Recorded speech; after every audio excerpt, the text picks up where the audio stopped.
Good morning বন্ধুরা, আশা করি সবাই ভালো আছো। আমিও মোটামুটি ভালো আছি। আমি মোটামুটি কেন জানো, ওই যে কতদিন হয়ে গেল আমি ভিডিও ছাড়তে পারলাম না। আর আমাদের বাড়িতে প্রত্যেক দিন অনেক পাখি আসে। ওরা জানি কী করে বুঝতে পারে আমরা চা খাচ্ছি। প্রত্যেক দিন দুয়ারের সামনে এসে দাঁড়িয়ে থাকে। আমরাও ওদেরকে ডেইলি বিস্কুট দিয়ে দিই। এই দেখো কি সুন্দর না। আজকে আমি অনেক ভোরে উঠেছি, কারণ আমার মেয়েকে নিয়ে স্কুলে যাব 6টার সময়।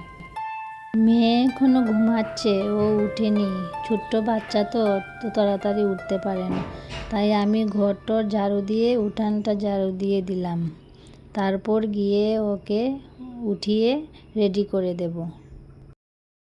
আর বন্ধুরা, তোমরা তো কঞ্জুস কেন গো, আমাকে একটা লাইকও করো না।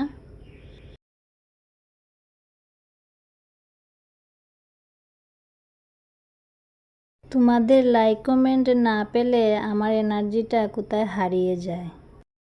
তাই ভিডিও দিতে আর ভালোই লাগে না।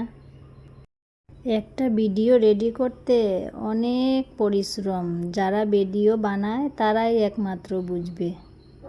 যদি আমার ভিডিওতে কোনো অংশ ভালো লাগে তাহলে পেজটাকে ফলো করে দিও আর ইউটিউবে সাবস্ক্রাইব করে দিও।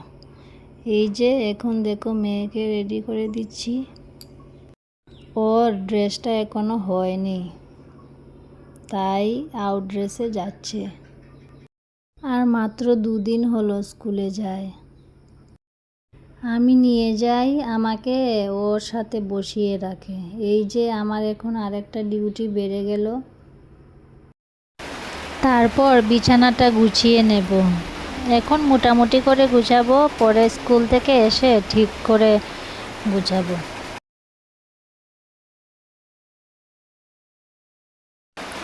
এই দেখো আমার মেয়ে দেখাচ্ছে তোমাদেরকে ওর পিঙ্ক কালার ড্রেস, পিঙ্ক কালারের ব্যাগ। আর ডেইলি বলবে আমাকে, পাপা আমাকে ড্রেস বানিয়ে দে না, স্কুল ড্রেস। সবাই আছে ড্রেস, আমার নেই। আসলে ওর স্কুলের খাতাতে নাম উঠেনি। কাগজ জমা দিয়েছিলাম তো স্কুলে ওরা খুঁজে পাচ্ছিল না, তাই ওর নাম উঠেনি। এমনি নিয়ে যেতাম। এখন নাম উঠে গেছে, এখন ওর জন্য ড্রেস বানিয়ে দেব। ছিলাম মানে নাম যদি নাই উঠে তাহলে অন্য স্কুলে ভর্তি করতে হবে, তাহলে ড্রেস আর বানিয়ে কি করব। এখন ঠিক হয়ে গেছে।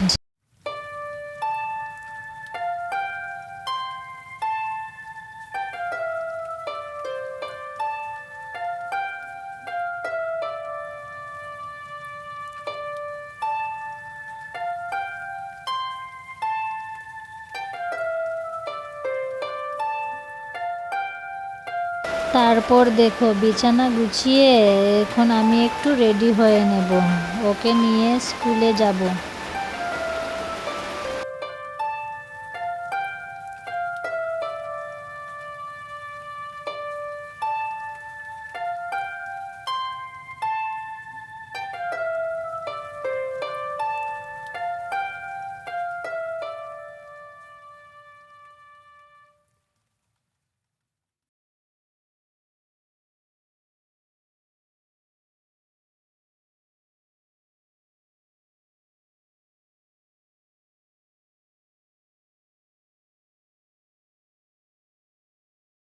এই যে স্কুল শেষ, এখন ওর পাপ্পা এসেছে, আমাদেরকে বাড়িতে নিয়ে যাবে।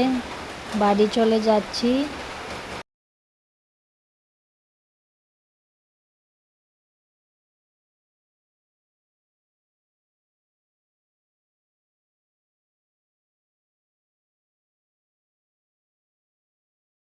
আর বাড়িতে এসে দেখছি মা ষষ্ঠী পূজা করছেন। এই যে পূজা দেওয়া হয়ে গেছে।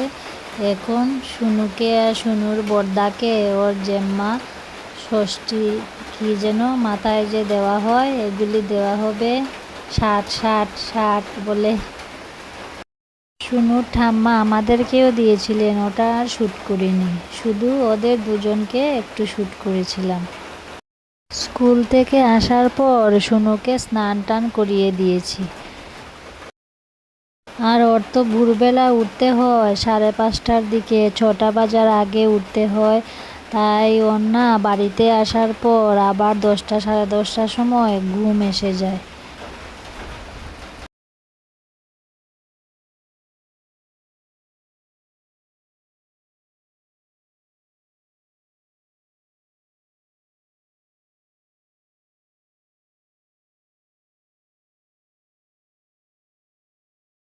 এই দেখো এখন কিন্তু খেয়ে দিয়ে ঘুমিয়ে পড়েছে। এখন 10:30টার মতো বাজে। তারপর সারাদিন আমি আর ব্লগ করিনি, এই যে সন্ধ্যাবেলা চা নিয়ে এসেছি। তাহলে চলো বন্ধুরা, আজকের মতো ব্লগটা এখানে শেষ করছি।